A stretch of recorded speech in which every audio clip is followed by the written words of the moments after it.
Previously from The Hood Blogger.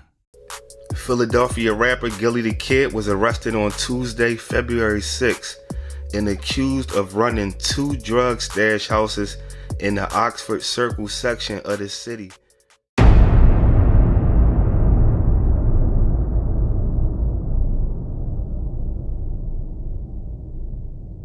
The grind don't get tired.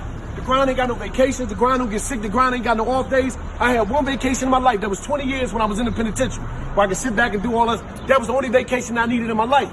See, we keep talking about, I want to do this, I want to go there. Listen, man, you got to be dedicated to what you say you want to get. You see what I'm saying? Everything you trying to do, and you got to be willing to do everything you've never done in your life in order to get to that destination, to that goal, or whatever you got going on. But all that chilling, I'm a party, but I ain't going to get up in the morning, or I ain't got time to do this and do that, that ain't going to happen. The grind don't take no days off, and it's just like that. SV Twiz, the Hood Blogger, y'all know how I carry it. Shout out to everybody that been rocking with the content. Shout out to the new subs and all of that. If y'all new to the channel, man, hit that sub button, bro. Scroll down the feed and all that. Y'all won't be disappointed. We getting straight into it, man. Wallace Peoples, Wallo 267, Walito, man, whatever y'all want to call him. We're going to get into what got him them 20 years upstate and all of that. So we're going to have to take it back, definitely, to a very young age, because you know Wallo and Gil, man, they from back area Ave and all of that. Also the same the home of Kevin Hart, you know, Leak Moss and all of that, Hollow, man, you know, the list goes on, man. You know, talent that we got coming from that section of Philly, you know, the home of Max's. So at the end of the day, it's like, you know, that it's the city tough period, but you know, area Ave North period, you know, is definitely a hard come up. You know, it's pretty much no type of success that you see when you step off that porch, besides the hustlers, the people that's taking money, that's doing what they do in the streets to overcome the struggle that's out there. You know, like Wallo spoke on plenty of times in interviews, the people from the neighborhood that wasn't in the streets, the young boys, the females, they always admired and respected the guys in them streets. So when you coming from the trenches and all of that, you know, times is like, without that money, bro, you feel empty. You feel like you losing in life. No matter how you getting it, whether you taking it or making it, you feel like you got to get to that bag. And Wallo made a decision that, you know, he had to take it. You know, you got a lot of people that, you know, will get into the trap and they hustle, but you know, the people that take money, once you start taking it, it's like, you know, why sit on the block all these hours, do this flip and do that flip, when I could just run down on somebody and take what they earned after they feel like they got where they needed to get to. You dig what I'm saying? But Wallo's story started real early, man. Real early. At the end of the day, like June 30th, 1990, bro. You know, he was a kid, bro. 11 years old. Wallo only being 11 years old, he got locked up for his first armed robbery. He snatched somebody's jewelry. But you know, when you a juvenile and all of that, you get, a lot of times you get a tap on the wrist. He only had to sit for 7 days. After that day right there, Wallo never spent a full year home. He was in and out, in and out, in and out. You know, as a lot of us coming up in the streets, when you go through placement and all of that, whether you up to Gabe's, Glen Mills, you know, it's like, it's a camp, bro. You know, so we take it for a game. You know, you get to get your home passes and all of that. The sentence is not too heavy. You know, and then you just come home, you get right back into it, because you realize all you're going to get is a tap on the wrist. You're going to go to placement and see, you know, be there with all your homies and all of that. But, you know, this one day it turned for the worse, where at the end of the day, Wallo went down for 2 robberies and 2 ratchets. You know, he ran down on the KFC, and he also ran down on the video store. I'm not sure if it was Blockbuster. We also had another joint that was called Hollywood Video. I'm not sure exactly which one it was. It probably was Hollywood Video. But he went down for them 2 joints, and he didn't get arrested while he was doing it. You know, he got ran down on afterwards, And, you know, like he spoke on before, he was like, if he wouldn't have got locked up, he was going to wake up that next morning and go run down on some more stuff. It becomes an addiction. And at this time, Wallo always wanted to get to a bag. And, you know, not to excuse or try to glorify what he was doing, but he was actually doing that to invest into the major figures, as well as, you know, having money to survive out there. It was stories about, you know, back in the day when Wallo came up with the idea for the figures, where, you know, they'd be in studio sessions and Wallo would be like, I'll be right back, go out, take some money, come back. And he was, you know, trying to pretty much influence like Gil to get in that studio, but he was on top of paying for studio time. You gotta remember, this was, you know, early 90s. People wasn't on that. You dig what I'm saying? Especially from the city of Philly, it was very few rappers, and the ones that it wasn't like really a blueprint laid out for real, for real. People was definitely, you know, like burning albums and all of that on the little cassette tapes and all of that, but and they was also rapping and stuff, but you know, he was really trying to make it, you know, and really try to get a label out of what he was doing. At the time, you know, Gil was all into basketball and all of that. You know, Gil went to college and all of that. He had hoop dreams, but Wallo was like, nah, bro, this rap stuff is where it's at. So he ended up getting booked for the 2 robberies and the 2 burners, you know, at the age of 17. So he goes sit on State Road and all of that. You know, State Road always had juvenile blocks for the young boys that they trying to send up to the mountains.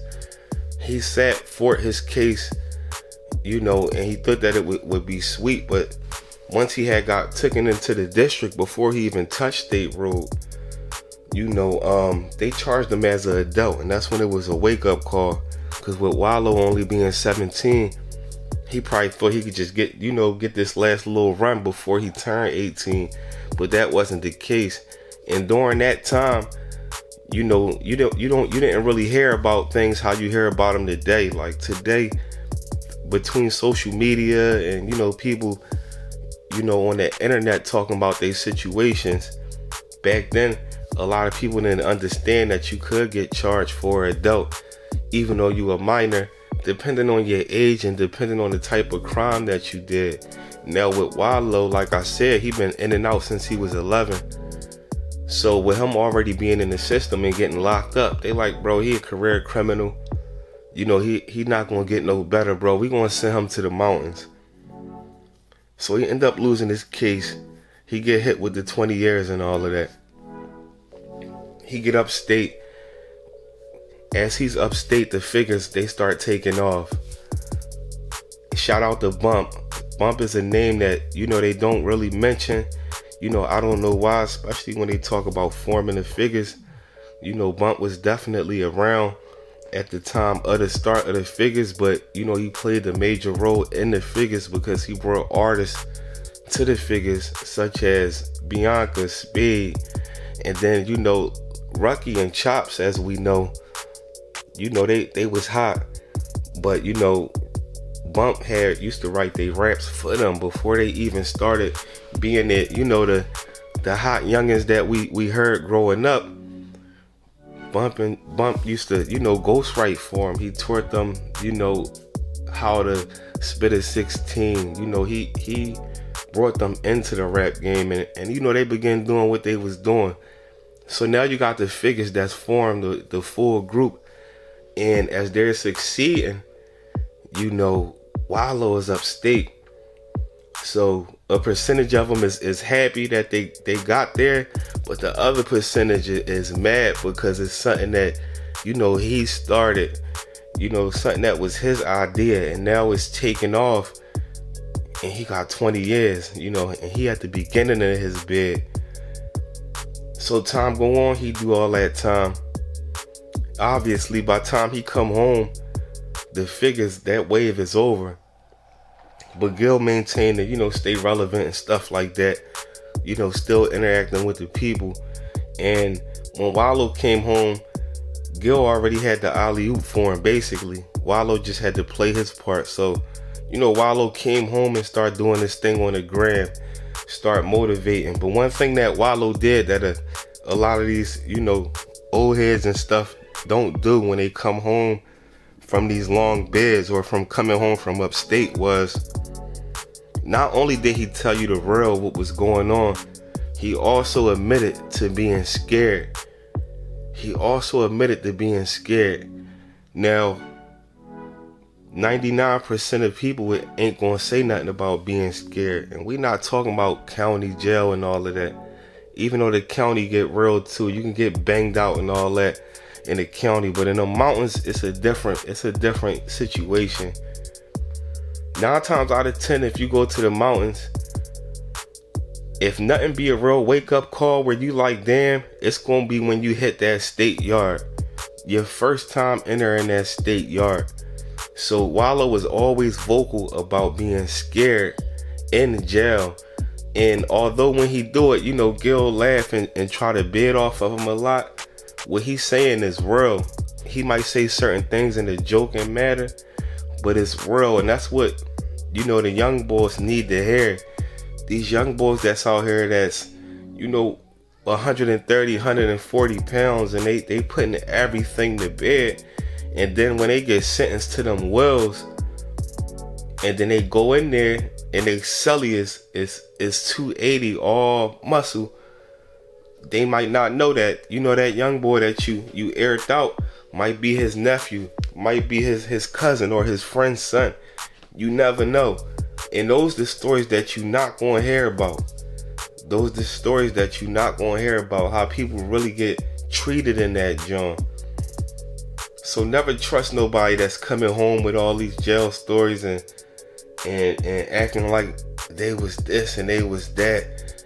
Cause everybody gonna get tested in there, and there's always somebody tougher than you. Always somebody tougher than you. So that's why I salute him a lot at the end of the day, is because he out here talking to these young boys. He even going to the jails, and he go around and he speak. That's his whole situation.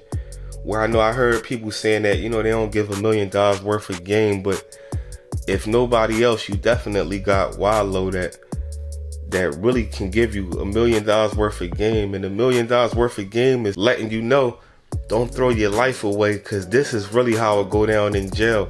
Why throw your life away when you got a device in your pocket that you could become a millionaire off of? All you got to do is this, and that. It ain't nobody's job to teach you every step, but it is always a way where you can get to it. So he also, at the end of the day had, forgave the person that took his brother's life, where, the most people is not going to do that. But he's, he giving that transparency to show people that, you can either crash out or you could be a bigger man and live on for that person. And right now, that's a lot that's going on. We can't complain about these bodies dropping and not have people understand that it ain't got to be a retaliation situation every time. Depending on the circumstances, I can't, you can't pretty much say how somebody should feel. If it's like a family member, your kid is something, then you gonna handle it how you handle it. But it ain't nothing wrong with not getting that retaliation, bro. Sometimes you gotta realize that maybe the Most High chose you, to do something else. And getting rich off the internet or getting wealthy off the internet ain't the only way. So when you coming home from these mountains and all of that, it's always a way. You gonna get challenged the most. The best things in life don't come easy. But Wallo had dropped the book Armed with Good Intentions, and he speak on his full story as far as his whole upbringing and everything. But like he always spoke on, 5 minutes got him 20 years. 20 years, and majority of that time was in Dallas State Prison. And he also has a petition out right now where he's trying to get it off of probation. He got like 40 something years left that he got to walk off on probation. That's basically saying you ain't getting off probation till you not here no more. You know, he'd be like probably like 70 years old by the time, I think like 69, 70. So, you know, if y'all want to support Wallo, man, you know, I'm gonna put the link up actually where he got, you know, everybody pretty much got to sign the petition, you know, to give him the support to get off. You know, we gotta motivate each other, man. You know, we gotta help bring each other up. We gotta get rid of that crab in the barrel attitude, man. You know, but this SB Twiz, the hood blogger, man, you know, stay out the way, bro. Get to your bag, stay in your lane. And that's all I got, man.